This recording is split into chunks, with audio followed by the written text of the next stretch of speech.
Welcome to the Green Room. I'm Radiant Prime. Today we're going to talk all about the X-Wing and the way I fly the X-Wing in particular. We're going to talk about some things like Flagship Attack, how we deal with raiders, frigates, other players, all the different roles that the X-Wing can perform, and kind of what's going through my head, my approach to flying the X-Wing itself. So, let's not mess around too much. Let's get to practice mode here. And I'm just playing in veteran, which I think is probably closest to a real game. Obviously, there are some differences in the craft characteristics right now, but you can mostly ignore those for the purpose of what I'm going to demonstrate and show to you. So, first off, let's start with a basic build. I don't know why that build keeps changing to Repair Droid. I don't use Repair Droid, but Concussion Missile is what should be on there. Okay, so we'll start with that build at the top there. So I'm running a jet engine. I run jet engine now on all of my X-Wings. And effectively I use that to bounce around and recover my boost charge very, very quickly. I used to run Slam Engine. I've stopped running Slam Engine because when you're on a laggy server, you really have to adjust the way you play and use different timings. Whereas with Jet Engine, I can pretty much use the same timings, whether I'm on a bad server or a good server, broadly speaking. I have to change my tempo and my gameplay much, much less if I run Jet Engine. So that's the main reason for doing so. If you never come across laggy servers, I'd probably play Slam or Micro Thrust even, the X-Wing. On this particular build, I've got piercing torpedoes and reflect hull because I use it to engage more at a distance, especially on flagship, when the shields are still up, and to a degree when they've come down as well, because that carrying 3 piercing torpedoes gives me another 6k in damage to do, which is the same amount as I would get from those 6 concussion missiles. So it's not so bad. So that gives me 12k in auxiliaries altogether. I always run burst cannon. So a lot of people struggle with the aiming on the burst cannon, and we'll try to look at that in particular. But the main reason to run burst cannon is the amount of objective damage it will do. So it's got no damage fall off, so you do the same amount of damage whether you're 1,000 meters from your target or whether you're right next to them.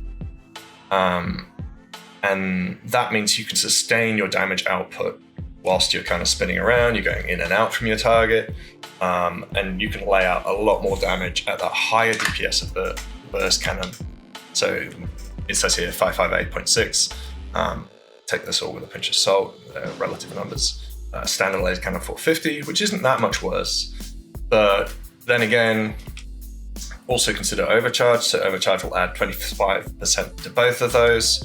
So you're talking about a really high DPS weapon with burst cannon, really high DPS, with this ability to reach out to targets at 1,000 meters and just like wipe them out when they might think they're safe.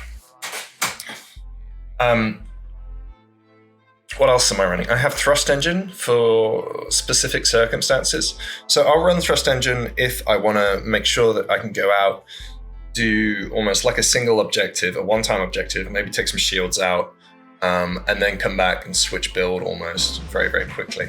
Or I want to make sure that I can go out and come back, with the greatest certainty of not dying. Like running reflect hull on this build as well and scrambler shield means that people have a very short amount of time to acquire me as a target, basically, fire missiles, shoot me, whatever it might be. That's very useful. Normally I run ray shield. So let's just look at those ray shield stats on here. So we're talking about 25% reduction in primary damage being taken.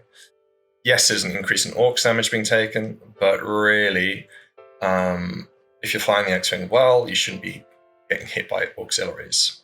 You should be able to evade them. If you can't evade them, run chaff, and fire your chaff at kind of when it's at 2 bars. You get 2 little arrows coming in, up to a maximum of 4, fire it at 2. That is the kind of conventional wisdom. For this particular build, I also run rockets and seeker warheads, because this is my defensive build. So I'm running light hull because it's less likely that people are trying to gank me, and I am closer to my support ships, as it were. So the extra maneuverability, being able to get a target, is important to me. Still got the jet engine. I'm running seeker warheads so that I can fire my countermeasures at a distance and help support ships taking down incoming missiles on our frigates or our flagship. It's a really good build to run. Between the concussion missile and the rockets, it means I can effectively, and the burst cannon, I can effectively put very high DPS on incoming TIE bombers in particular, and take out TIE bombers really, really quickly, even when they've got the reinforced hull. I've got another sneaky build with a reflect hull, with both torpedoes, piercing and proton, which is exactly for what it seems like. It's for sitting at more of a removed range, 1,500 meters basically, down to 800, and firing torpedoes at flagship for the most part. Occasionally I would off phase in this, but more and more I would just off phase now with concussion and perhaps piercing or concussion and rockets. And then finally, I've got more of a classic, what people would call a flex wing build. On that, I've got concussion missile again for damage, and then I've got ion missile. Ion missile is really good for disables, but you have to fire it at the right time. So make sure you've got a good tail pursuit on your target. So your target is in front of you, and you are directly kind of behind it, and you're at a decent range. So you're not sat at like 800 meters. You want to be firing it at 500, 300 meters if you possibly can in a tail pursuit to make sure you're going to hit it. Always look for marked targets as well that your support may have marked, because they can't chaff, and that's really useful. What else is on here? So again, we've got a different hull, reinforced hull. The reinforced hull is not that much less maneuverable, and it gives you 1920 hull overall, which is a crazy amount of hull to have when you consider like the reinforced or the basic TIE bomber, I think is about 2000 hull as well. So that is a lot of hull. That is a lot of hull. When you've got shields as well, you're almost as tanky as a TIE bomber, which is kind of crazy. Okay, so builds aside, let's get into the game and start looking at some movement and exactly how I think you should fly the X-Wing. Make sure I've got some audio so I can hear some cues. Otherwise I will actually forget exactly what I'm doing when I'm doing it. Okay, right, so whether you're flying simple or advanced power management, you want to fly the X-Wing with no throttle. So you should be at 0 throttle all the time, which may sound kind of strange, but basically when you boost at 0 throttle, your acceleration is that much higher. And when your acceleration is high in this game, it makes you hard to hit. Also means that you can be much more pinpoint in your maneuvering. So when I boost and I drift, I have a much clearer understanding of how my deceleration is going to contribute to where I stop. So when my acceleration is high in the game, my deceleration is also very high, which means basically I'm going to stop where I want to stop and not way off target somewhere. Because if I have throttle, when I stop is affected by the power still being fed in from my engines and my throttle. So as I maneuver differently, that vector of movement is constantly changing, right? So I might not stop where I've practiced stopping, but that is entirely removed from the equation when my throttle is at 0. So I can be much more confident I'm going to stop where I expect to stop. So if your throttle is always at 0, how do you move? Well, you boost and drift, and you basically boost and drift continuously. So running jet engine, you can boost and drift continuously if you do so pretty much every 1.5 seconds or so. I don't know the precise number, but from a lot of play and a lot of experience, I suppose, 1.5 seconds seems to be the conventionally agreed wisdom for how often you can sort of infinitely boost and drift. The jet engine will recharge that boost very, very quickly. So any time I get the opportunity to do so, I actually want to make sure that I do it for longer than that. If I'm doing it for longer than that, I am building up more boost, and that will let me do more boost skipping down the line without having to boost gasp and revert to engines. So you want to build in to your tempo and your way of playing boost gasping. That needs to be your default way to move. So by boost gasping, I mean put all your power away from your engines, boost, drift, and then put all your power back to your engines. And just learn to do that in a pattern. And it is all about timing. So what I was saying before, about 1.5 seconds, that is ideal. And also realize that if you spend more time with your power away from your engines and your shields, say, you can charge that system whilst you're doing it. So if I want to charge up my weapons into overcharge now, I can do that as part of my boost gasping. So I can move my power over to my shields and then to my weapon system, I boost drift, and then I put my power back to engines. Yeah, so you can see that very quickly I am charging up my overcharge on my weapons while still maneuvering and being hard to hit. I'm not like panicking, I'm not doing this in like a forced way. There's no sense of pressure as you're boost gasping. It's not like hitting every button you can as quickly as you can. You've got to like avoid that button bashing temptation, and it's got to be like breathing. It's got to be natural and smooth and have a rhythm and tempo. Yeah, really important. I would almost recommend, like, if you can get like a metronome, if you don't find that too much pressure, or maybe even a good piece of music that's got a steady rhythm to it to help you learn the tempo and help you feel relaxed and comfortable with it, rather than like, I think when I first started doing it, it felt like just like a constant pressure, like I have to hit the buttons in the right time and it has to be perfect, and you end up, having 40 things to do because you're also thinking about, I'm getting shot, and it just feels like a lot, doesn't it? So yeah, I think get a steady piece of music going in the background, something with a good beat, something that you might do like an exercise class to, I reckon, and just use that to help you relax into a tempo. Okay, so once you've got that down, you can start using that for, firstly, straight line speed.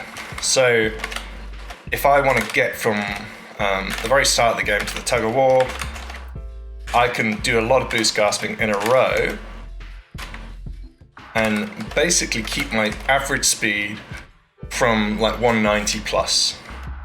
So if you look at the regular speed, top speed here, it's 144 on this X-Wing with the jet engine.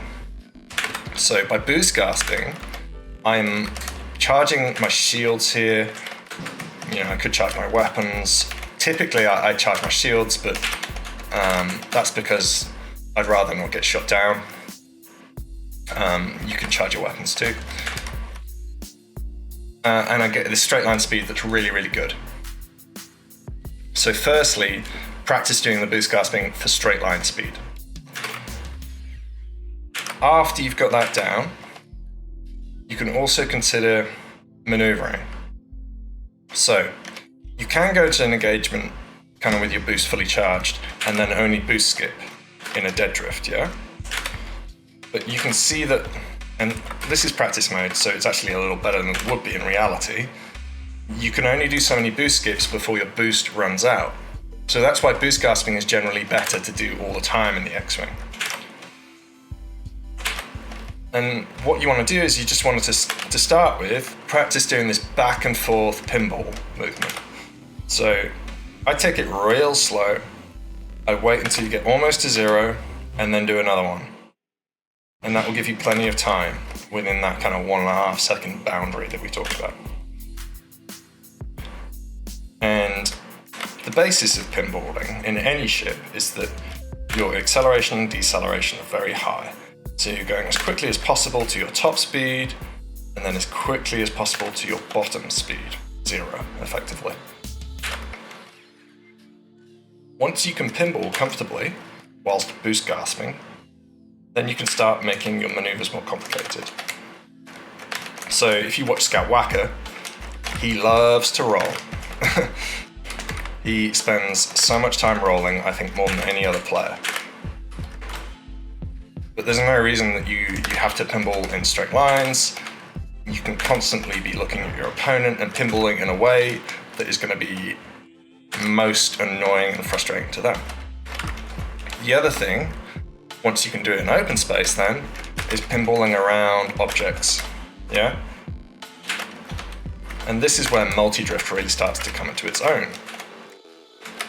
So if you have the ability to multi-drift, I would very much recommend it, because it makes it that much easier to be precise about your maneuvering. I can come really close to something, I can hit it occasionally. When I'm attacking a frigate, I can be really tight around those corners, yeah? If I make a mistake, I can use the multi-drift to adjust my aim and move slightly closer or further away. And all I'm doing to hit that multi-drift is basically lifting up on my drift key and putting it back down again. If you have that ability, you should do it. You should also stay away from engines. Let's just go sit and repair here for a second. So, those are kind of the basics of moving around in your X-Wing effectively in high-level competitive play. Let's look at something a little bit different here. Let's deploy a squadron. And we'll look at the way we deal with targets. So in this particular build, I've got an ion missile and I've got concussion missiles. I've got a bunch of targets deployed in the squadron, so I'm just going to start targeting them. We've got all these different targets here. I've got TIE fighters and I've got support ship. In any game like this, the target that I want to kill most is the support ship. Why? Because I'm in an X-Wing for a start, and I've got some advantages. I've got high DPS, I've got burst cannon, and it's going to be an easier target for me to hit most of the time. So I'm going to sit behind it, and I'm going to fire torpedoes at it. I'm going to take down that back shield, and I'm going to use my burst cannon to try and do as much damage as I can in a very short space of time.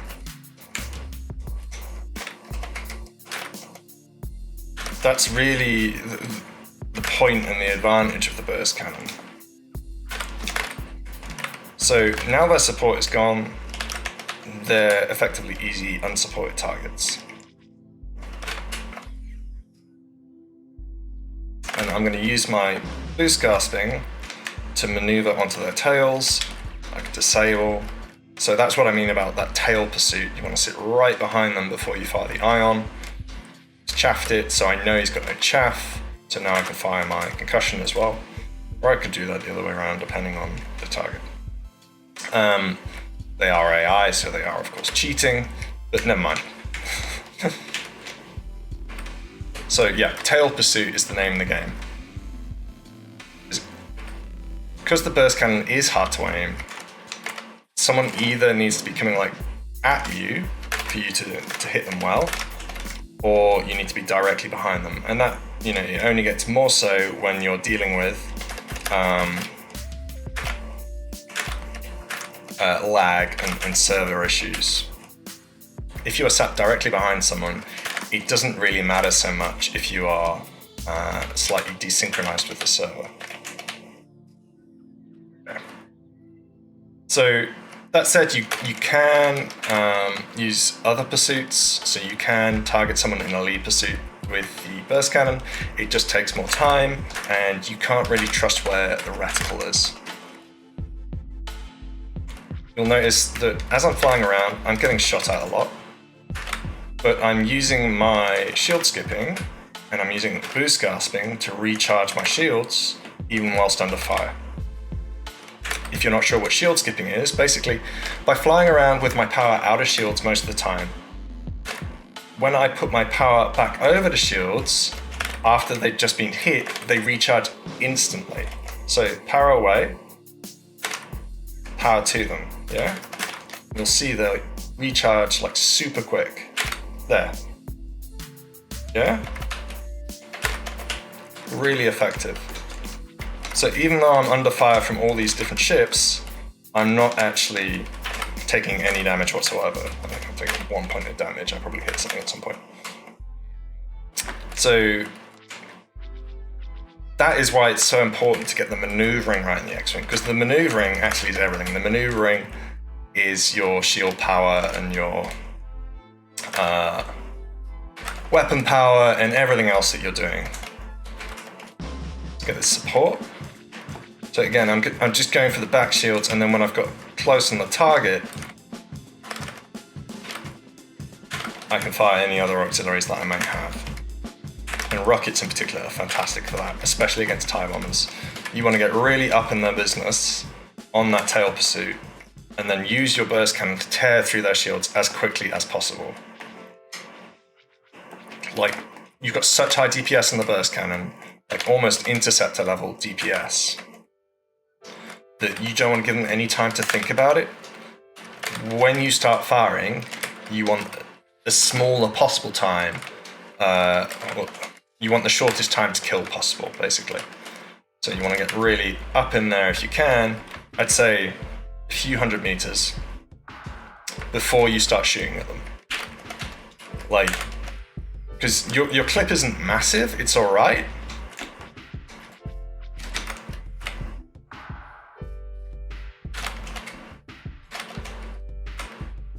Okay, so the AI love to kind of just do this back and forth rhythm of a joust thing, which isn't completely like true to life of how players will actually fly, so they won't continually like be flying at your face like this. But it's not a bad representation, I hope, of how accurate the burst cannon can be. Okay, so all those fighters are dead. Excellent. Yeah, so I guess the point of that is you don't need to use standard lasers. Like, you can absolutely be effective as a dogfighter with burst cannon. And by being, you know, maybe you're 5-10% less effective with your burst cannon as a dogfighter, but you are, I don't know, I'd say 25% more effective as an OBJ with burst cannon. And that OBJ damage is just so important in the game.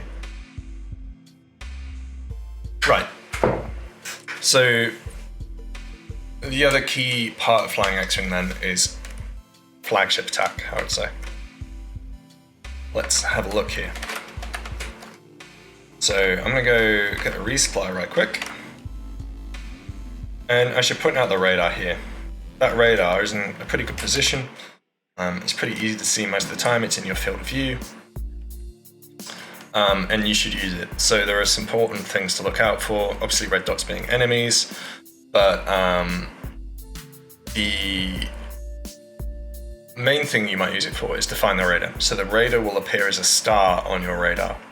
Look for that star, get it in your center, and then you know that the radar is in front of you. Pretty straightforward, without even having to check the tap map. Okay, the ISD, the Imperial Star Destroyer. So, generally speaking, you are going to have an initial target for the Star Destroyer of either the shield generators or targeting system. So shield generators being these lovely balls on the top, and the targeting system being this kind of boxy thing on the top side of the Star Destroyer, right in the middle there. The way that you want to approach them essentially uses the same theory, which is that you want as long an angle as possible underneath the shields to start with to do damage on them. And that your primary damage dealers are going to be your burst cannons and your auxiliary concussion missiles usually. But it could be that you're also looking for an ion missile target on them as well. But all of this has to be done under the shields. So what do? Well, you want to approach from under the shields, generally speaking, because being low to the hull means that you have the opportunity to avoid being hit by as many turrets as possible. And it means that anytime you're around the Star Destroyer, you want to be doing damage to it. So if you're already approaching from under the shields, you can be using your burst cannon, using your concussions to do damage to the Star Destroyer. Like, don't waste any opportunity to shoot the Star Destroyer. You see lots of people going for shield gens and things like that, and the only time they shoot is when they're actually approaching the shield gen. But the burst cannon DPS is so high, it's like always be shooting, always be firing. So I like to play around at the back of the Star Destroyer quite a lot, and I look for what are called the long angles on the shield gens. So I want to make sure that I have the opportunity to put down as much damage as possible when I've got the right approach.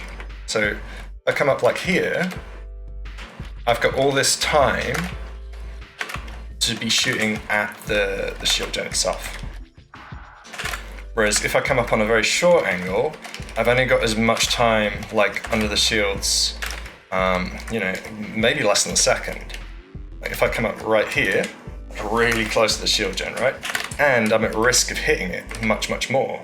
Whereas if I find a nice long angle, I go around the side or I go around the back, I've got all this time to hit it and hopefully blow it up.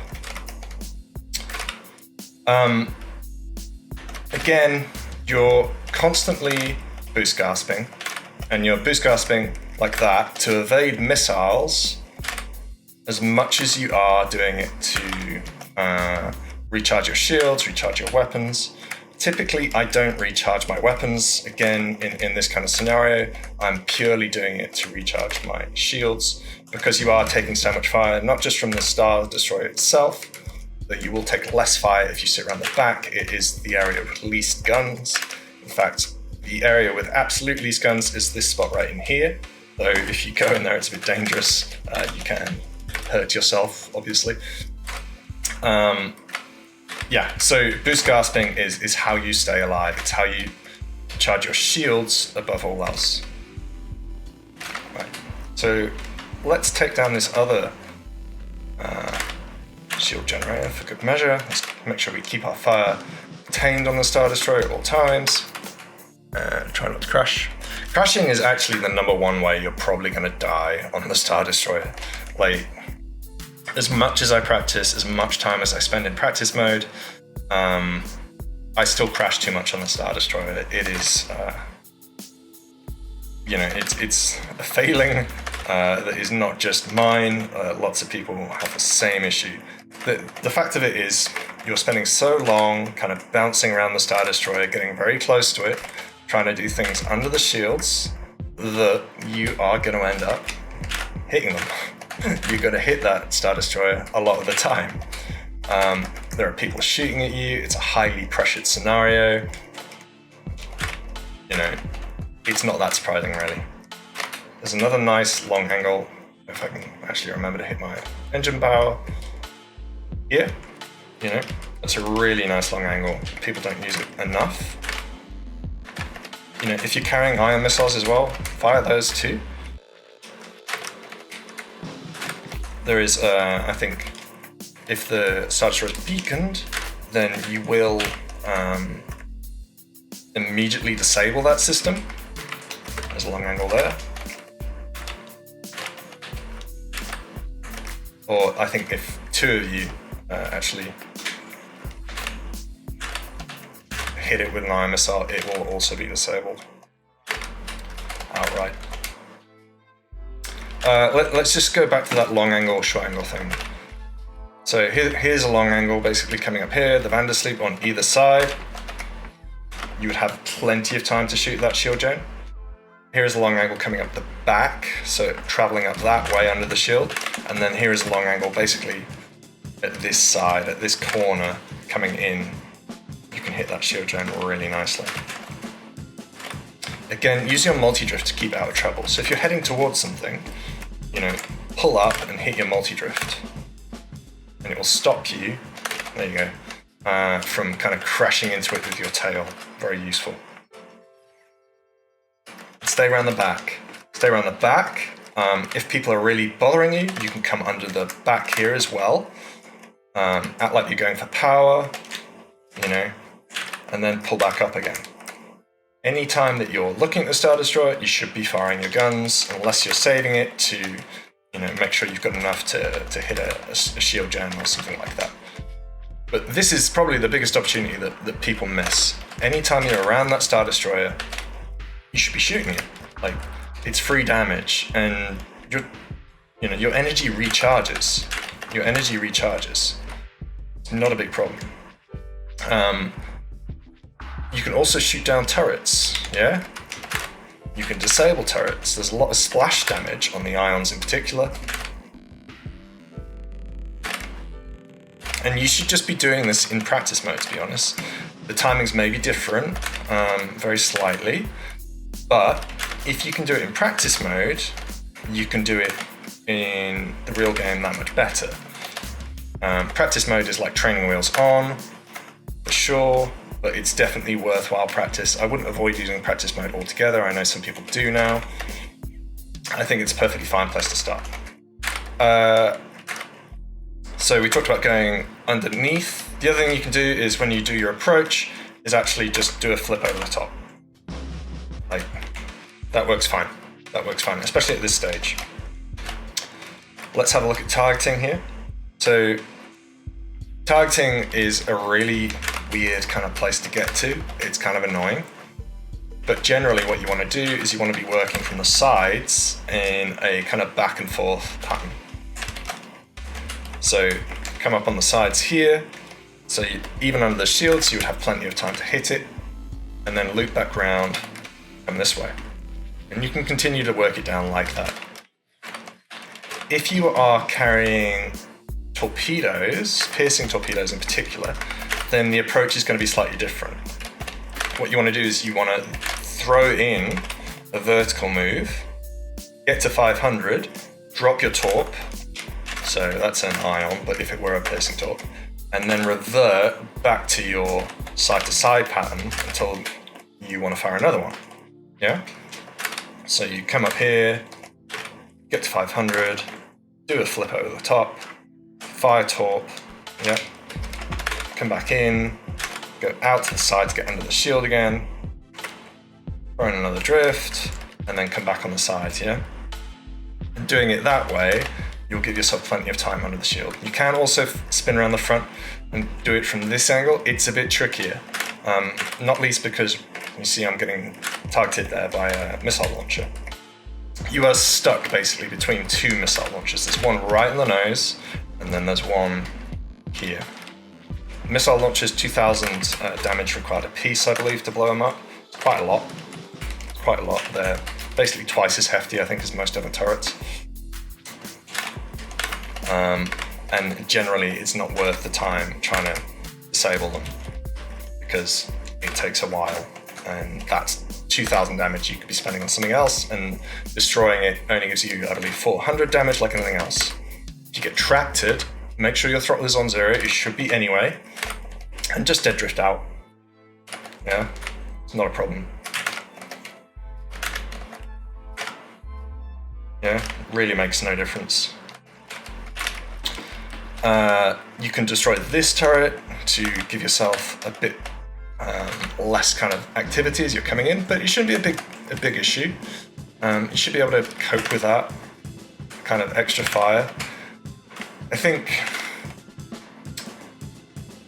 having a good understanding of all these routes then together, so for shield gens and the long angles on the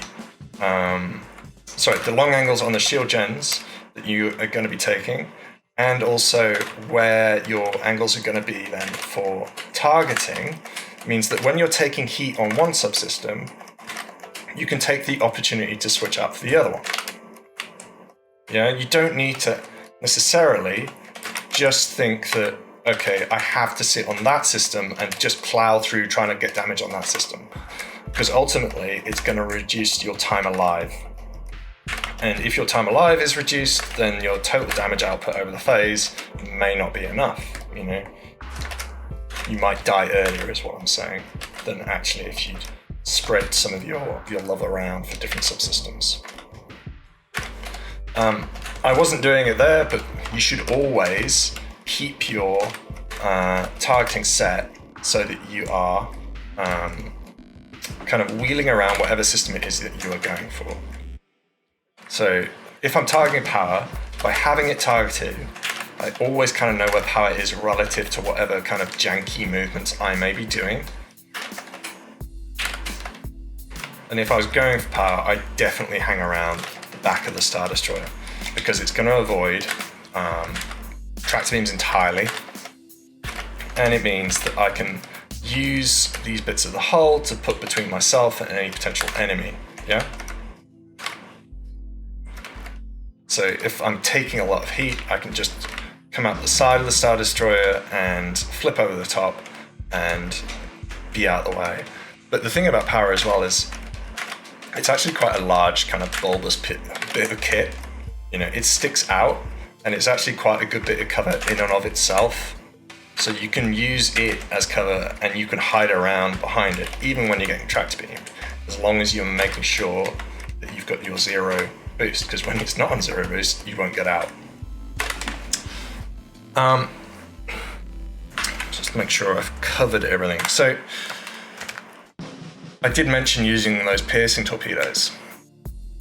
And the approach with the piercing is going to be slightly different. So this is, you could be carrying both piercing and protons. You know, it doesn't have to be when the shields are down, it could be when the shields are still up, you know, but either way, you want to get into fireable range, boost towards your target, fire off, and then you want to get very quickly out to 1,500, 1,500 meters with your reflect hull and use that to basically maintain and evade. You're going to have your teammates probably all up in and around the superstructure, and the opposite team is going to be very busy dealing with them. When you fire off all your torps and your missiles and whatever, take advantage of firing things towards different sides of the Star Destroyer. Never fire your two. So if you look at my piercing there, it's going over that way, yeah? So I'm not then going to fire my piercing at the same side again. I'm going to fire on the opposite side, because then they're not both going to get chaffed if they get chaffed. I want to make sure that I'm taking advantage of my ability to kind of direct where that torpedo or that missile is going. And I'm always trying to maintain a range on my target. You know, I'm coming in close to fire it, but then I'm very quickly moving away again and taking advantage of my boost gasping to keep some distance. I should also, and I wasn't, which is bad, I should also be firing my burst cannon. Yeah? I've got 1,000 meters of range with it. There's no reason not to be firing it when I'm within that range. It's free damage and it's going to take down the Star Destroyer much more quickly. Even if over the course of the game you are only, you know, doing an extra 20k of damage on capital ships for your team, that is still a big difference when it comes to the end of the game. It's still, you know, half a star destroyer almost of hull damage. That is a big contribution to how your team is going to do in that game. So always be firing a burst cannon. I can't say that enough, really. That is the single biggest thing you can do in changing your objective gameplay and making sure that you are contributing to your team. Even if you're not playing objective, even if you're playing Slayer or you're in a very much farm role, or whatever you may be doing, if you're in front of a capital ship of any description, shoot it. Energy regenerates. It's free, it's cheap, and hopefully it's sustainable. I don't know where energy really comes from in the Star Wars universe, but it could be sustainable. I'm gonna say it is. What else? Let's have a quick check then on defense. I've done a lot of kind of attack topics there. Let's go get a different build here and we'll look at some defense with the X-Wing. So there are two ways to defend: concussion missile, ion missile, or ion missile rockets, or concussion missile rockets. I like running concussion missile on rockets because of the amount of extra DPS you get. So I don't know if we can deploy a squadron that's got some bombers. Yeah, let's get some bombers out there. So these probably don't have a reinforced hull, but I just want to kind of demonstrate how quickly you can tear through a bomber with all this extra auxiliary ordnance. So I'm at 1,000 meters, I can start shooting if I want to. The bomber is not as maneuverable. And it's gone. It's gone already, yeah. It really didn't take very long at all. Oh, come back onto the target. And it's splash damage at close range as well. TIE bombers can perform little tight turns that can be hard to track. But because they're quite broad, and the rockets have this broad explosion range, you can still do quite a lot of damage as they turn. Oh, a little aggressive there. Not turning. So between burst cannon, between rocket damage and firing off a concussion as well if you can, it also means it's not just the DPS, it means you get all these explosions in your face as that TIE bomber pilot, and you're feeling under pressure, right? You're going to feel that pressure, and you're going to feel the effect of that psychologically. It's not great to be in that situation. You'll see a hull dropping really quickly. You won't be able to see where it's coming from exactly. It's a really effective way to deal with TIE bombers up close. You will quite often see that TIE bombers come onto your shield generators on your MC, and they follow the kind of path that I'm taking here now. So they may be tighter in or further out, but essentially they're going to follow this path and then come into your shield generator.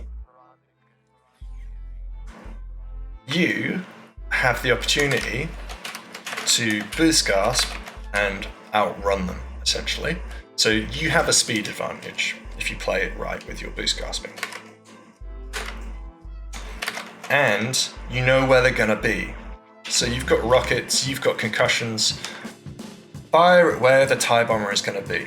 Their path is going to be to the shield generator, or it's going to be targeting, and you're going to know that very, very early. Draw a line and fire along that line, not necessarily where the lead indicator is, where that red indicator is, but along that line that you know they're going to take. You will find that they are destroyed incredibly quickly before they can get under your shields. You just need to be firing along that line. Ideally, you're in a tail pursuit. Ideally, you're sat behind them, but that might not always be the case. But as long as you know where that line is, you can track them effectively, and you will be able to kill them very, very quickly, well before they get anywhere near under your shields. What else may we have here? So, I think with that as well, I would talk about the advantage of having that light hull on this defensive build. I can turn that much more effectively, and I can not just in the drift, you know, but if I'm tracking a target that's coming in, I can turn much more effectively. It may be that I spend some more time with my throttle up, and that's situational. I might need to, you know, follow someone in at a certain pace so I can make sure I'm maintaining my engagement distance and I'm going to get good hits. Generally speaking, I don't want to be sat like directly on a shield gen. I want to be sat more like where I am now, at this kind of distance, 800 odd meters we are from the MC, maybe even up to 1,000. And I want to work with my team to make sure that there are no one coming in very high, very low, very wide with a reflect hull. And that's something you'll just have to agree with your team. But by being at this distance, it means that I have that ability to track those targets as they come in, know where they're going to, and draw that line in my mind and do the most damage I can as they come in. It'd be nice to demonstrate that, but I'm not sure exactly how to get one of those TIE bombers to come on over and start flying towards our shield generator, unfortunately.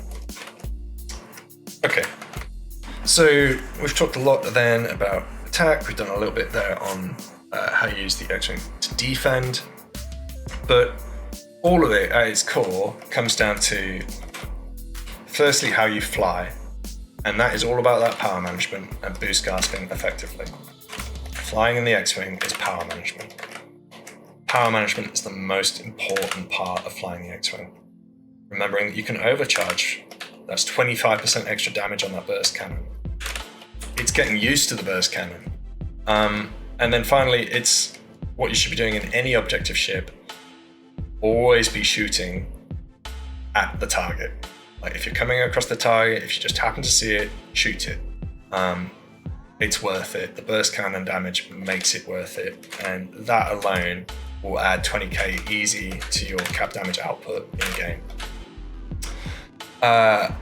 So I hope this has been useful. I know it's kind of a bit different. It's a bit more stream of consciousness than some of my other videos. Perhaps there's less structure to it, but I hope it has been useful and you've learned something about flying the X-Wing and learned something from my approach. Thanks very much for watching. I've been Radiant Prime.